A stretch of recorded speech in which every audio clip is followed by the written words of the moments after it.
ARES. Les podcasts de l'ARES. Votre passeport sonore pour mieux connaître et mieux comprendre l'enseignement supérieur en Fédération Wallonie-Bruxelles. Zoom.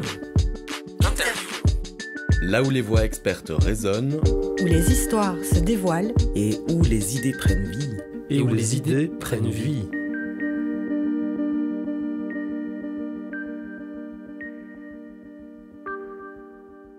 Chères auditrices, chers auditeurs, bonjour et bienvenue dans ce nouveau podcast de l'ARES.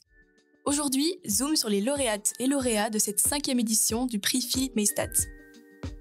Ce prix, il récompense en Fédération Wallonie-Bruxelles des travaux de fin d'études innovants qui ont pour point commun un focus sur l'enseignement. Nous recevons aujourd'hui Valentine Dehem qui va relever le défi de résumer des centaines de pages et des mois de travail en un échange de quelques minutes. Préparez-vous pour des discussions passionnantes et inspirantes sur des sujets qui redéfinissent l'éducation. Installez-vous confortablement et c'est parti pour un voyage au cœur de l'enseignement de demain. Valentine Dehem a récemment terminé ses études pour devenir enseignante préscolaire après avoir exploré le domaine de la psychologie.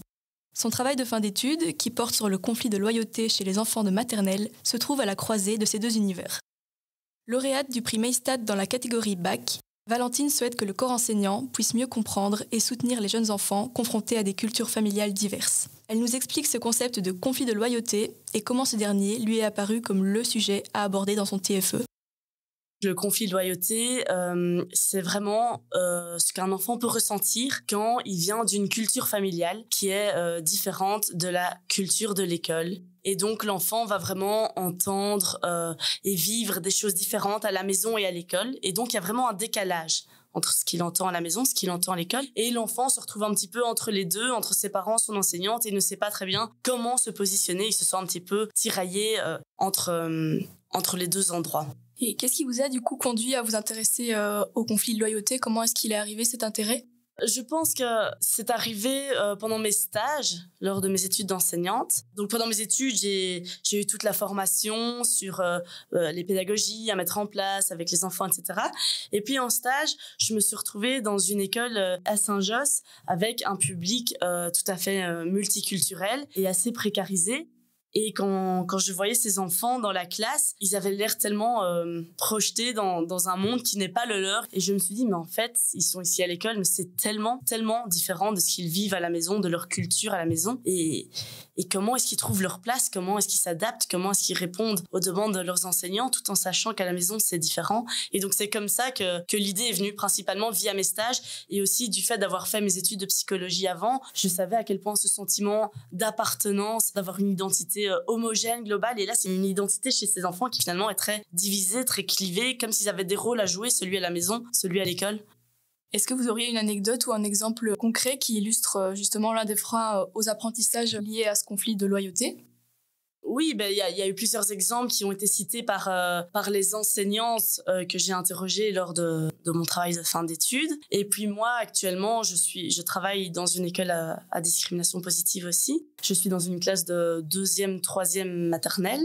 Et par exemple, tout simplement, j'avais un petit garçon dans ma classe qui ne rentre pas dans l'apprentissage du français, qui ne veut pas parler, qui ne se prononce pas, ne s'explique pas en français. Et en réunion de parents, en discutant avec la maman, elle m'explique qu'à la maison, il ne parle pas français, il parle arabe, et que c'est carrément interdit de parler français à la maison pour des raisons de religion. Comment faire ce qu'on me demande à l'école sans trahir mes parents, sans trahir ma famille ? Et dans le conflit de loyauté, le cœur du conflit de loyauté, c'est vraiment ce dilemme affectif, cet enjeu émotionnel de se dire, mais et si je trahis mes parents pour répondre à une demande de l'école, par exemple s'exprimer en français, je vais avoir peur de ne plus être aimée par mes parents, de les trahir. Après tous ces constats, est-ce que vous envisagez de poursuivre vos travaux de recherche ? Ou alors est-ce que vous comptez enseigner en prenant tout ça en compte par la suite ?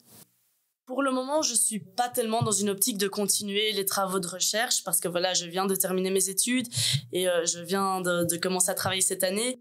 Et donc là, je suis dans une nouvelle école depuis 1 mois et demi, 2 mois, et je suis titulaire d'une classe et je suis très contente de enfin, commencer ma carrière en tant qu'enseignante qui me plaît énormément. Donc voilà, maintenant, j'ai envie d'être sur le terrain, mais tout en gardant dans un coin de ma tête ce que j'ai appris à travers ce travail de fin d'études et d'utiliser ça comme une façon de voir les difficultés que les enfants rencontrent et quand justement un enfant bloque dans un apprentissage dans mon quotidien, de me dire mais tiens, d'où ça vient? Qu'est-ce que je suis en train de lui demander? Et lui, dans sa famille, qu'est-ce qu'il vit? Est-ce qu'il n'y a pas des contradictions entre ce qu'on est en train de proposer? Et ça permet d'aborder les problématiques des enfants avec une autre casquette, avec une autre vision.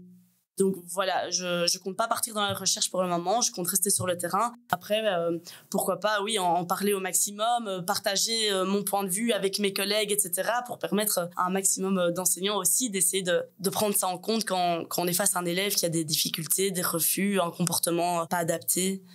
Et alors, pour terminer, quels ont été chez vous les principaux éléments déclencheurs ou les motivations qui vous ont poussé à participer au concours pour le prix Philippe Maystadt?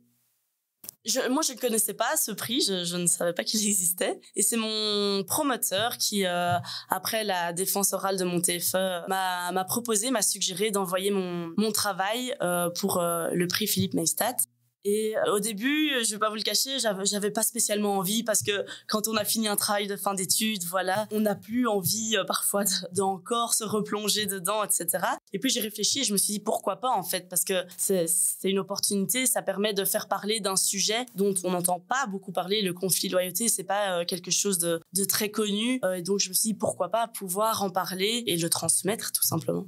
Eh bien, parfait, un grand merci à vous et puis bravo pour votre travail et bonne continuation. Un grand merci à vous, merci beaucoup. Nous venons d'apprendre avec Valentine Dehem à quel point le conflit de loyauté entre culture familiale et scolaire peut influencer le parcours des tout-petits. Ces recherches ouvrent des portes pour créer des environnements éducatifs plus compréhensifs et inclusifs. Merci Valentine pour cette réflexion qui pousse l'enseignement à mieux accueillir la diversité culturelle.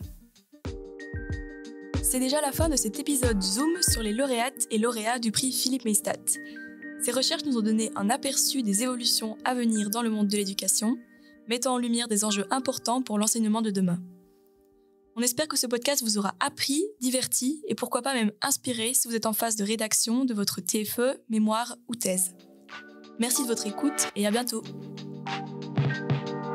Les podcasts de l'ARES. Merci d'avoir embarqué avec nous dans cet épisode du podcast de l'ARES. Retrouvez nos interviews, nos tables rondes et nos reportages sur votre plateforme de podcast. À bientôt Pour de nouvelles découvertes.